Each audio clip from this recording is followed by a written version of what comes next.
Hi ಎಲ್ರಿಗೂ ನಮಸ್ಕಾರ. ನೀವು ನೋಡ್ತಾ ಇದ್ದೀರಿ ಬಡವರ ಮಕ್ಕಳನ್ನ ಬೆಳೆಸಿ. ಸೊ ಇವಾಗ ನಿನ್ನೆ ತಾನೇ ಪಂಚಾಯಿತಿ ಮುಗ್ದದ್ದು, ಯಾವುದು ಬಿಗ್ ಬಾಸ್ದು. ಸೊ ಇಲ್ಲಿ ಏನಾಗ್ತಿದೆ ಅಂತಂದರೆ, ಗಿಲ್ಲಿ ಅಶ್ವಿನಿ ಮೇಡಮ್ಗೆ ಒಂದು ಓಟ್ ಮಾಡುವಂತಹ, ನಾಮಿನೇಟ್ ಮಾಡುವಂತಹ ಒಂದು ವಿಷಯದೊಳಗೆ ಗಿಲ್ಲಿ ತುಂಬ ಸಭ್ಯವಾಗಿ ಆಯಿತು, ಆಮೇಲೆ ಕೆಟ್ಟದಾಗಾಯಿತು ಅಶ್ವಿನಿ ಮೇಡಮ್ಗೆ ಬೈದಿದ್ದಾನೆ. ಸೊ ಇಂಥ ಒಂದು ಸಂದರ್ಭದಲ್ಲಿ ಈ ವಿಷಯ ಸುದೀಪ್ ಸರ್ಗೂ ಗೊತ್ತಿದೆ, ಆಮೇಲೆ ಅಲ್ಲಿರೋ ಕಂಟೆಸ್ಟೆಂಟ್ಗೂ ಗೊತ್ತಿದೆ, ಸೊ ಎಲ್ಲರಿಗೂ ಗೊತ್ತಿದೆ.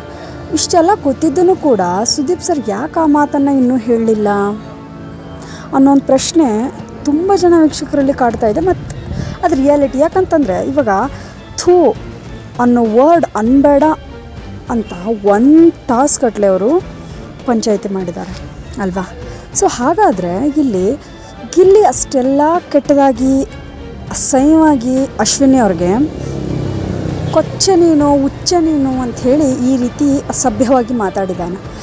ಆದರೂ ಕೂಡ ಕಿಚ್ಚ ಸುದೀಪ್ ಸರ್ ಅದ್ರ ಬಗ್ಗೆ ಧ್ವನಿ ಎತ್ತಿಲ್ಲ, ಹಾಗೆ ಸೈಲೆಂಟಾಗಿ ವಿಷಯ ಮುಗಿಸ್ಬಿಟ್ರು. ಯಾಕೆ ರೀಸನ್ ಏನು ಗೊತ್ತಿಲ್ಲ, ಬಟ್ ಸ್ಟಿಲ್ ಎಲ್ಲರ ವೀಕ್ಷಕರಲ್ಲೂ ಕಾಡ್ತಾ ಇರೋ ಪ್ರಶ್ನೆ ಅದು, ಯಾಕೆ ಹೀಗೆ? ಎಲ್ಲಿ ಸಸ್ ಫೇವರ್ ಮಾಡ್ತಿದ್ದಾರೆ ಅವ್ರಿಗೆ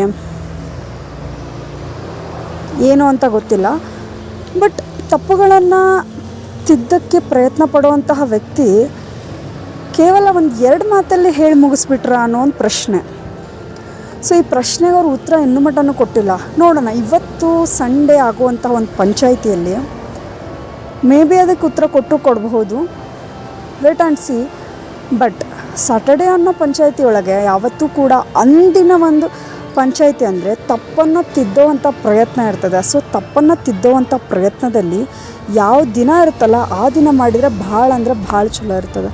ಬಟ್ ಸುದೀಪ್ ಸರ್ ಆ ಒಂದು ವಿಷಯನ ಹೇಳಲೇ ಇಲ್ಲ. ಹಾಗೆ 2 ಮಾತಲ್ಲಿ ಅಶ್ವಿನಿ ಮೇಡಮ್ ಹೇಳಿದರು, ಕೊಚ್ಚೇನೋ ಇನ್ನೊಂದು ಏನೋ ಅಂತ ಅಶ್ವಿನಿ ಮೇಡಮ್ ಹೇಳಿದಾಗ ಇವರು ಹುಚ್ಚೆ ಅಂಥೇಳಿ ವರ್ಡ್ ಯೂಸ್ ಮಾಡಿದರು. ಸೊ ಈ ರೀತಿಯೆಲ್ಲ ವರ್ಡ್ ಯೂಸ್ ಮಾಡಿದ್ರು, ಅದ್ರ ಬಗ್ಗೆ ಯಾವುದೇ ರೀತಿ ಆ್ಯಕ್ಷನ್ ಆಗಲಿ, ಯಾವುದೇ ರೀತಿ ಕ್ರಮ ಆಗಲಿ, ಯಾವುದೇ ರೀತಿ ಮಾತಾಗಲಿ ಹೇಳಲೇ ಇಲ್ಲ.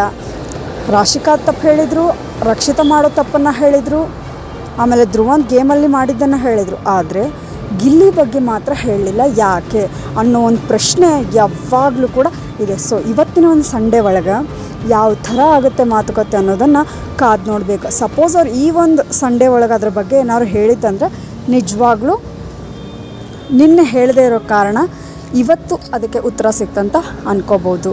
ಸೊ ಹಾಗಾಗಿ ಇವತ್ತು ನಡೆಯುವಂತಹ ಸಂಡೇ ಲಾಸ್ಟ್ ಪಂಚಾಯಿತಿಯಲ್ಲಿ ಮಾತಾಡ್ತಾರೋ ಇಲ್ವೋ ಅನ್ನೋದನ್ನು ನೋಡೋಣ. ಸೊ ಅಲ್ಲಿವರೆಗೂ ಥ್ಯಾಂಕ್ ಯು ಸೋ ಮಚ್ ಇಲ್ಲಿ ತನಕ ನನ್ನ ವಿಡಿಯೋನ ಕೇಳೋದಕ್ಕೆ. ಸೊ ಎಲ್ರಿಗೂ ಧನ್ಯವಾದಗಳು ಅಂತ ಹೇಳ್ತಾ, ಸೊ ಇವಾಗ ನಾಳೆ ಅಂದರೆ ಇವತ್ತು ಸಂಡೇ ಏನಾಗ್ತಿದೆ ಅನ್ನೋದ್ರ ಬಗ್ಗೆ ನೋಡೋಣ. And thank you so much. ಯಾರು ನನ್ನ ಚಾನಲ್ನ ಸಬ್ಸ್ಕ್ರೈಬ್ ಮಾಡ್ಕೊಂಡಿಲ್ಲ, ಸೊ ಸಬ್ಸ್ಕ್ರೈಬ್ ಮಾಡ್ಕೊಳ್ಳಿ, ಬೆಲ್ ಐಕಾನ್ ಕ್ಲಿಕ್ ಮಾಡಿ. ಸೊ ನಾನು ಮಾಡೋವಂಥ ಪ್ರತಿ ವಿಡಿಯೋ ನಿಮ್ಮ ಹತ್ರ ಬರ್ತಾಯಿದೆ. Thank you, bye.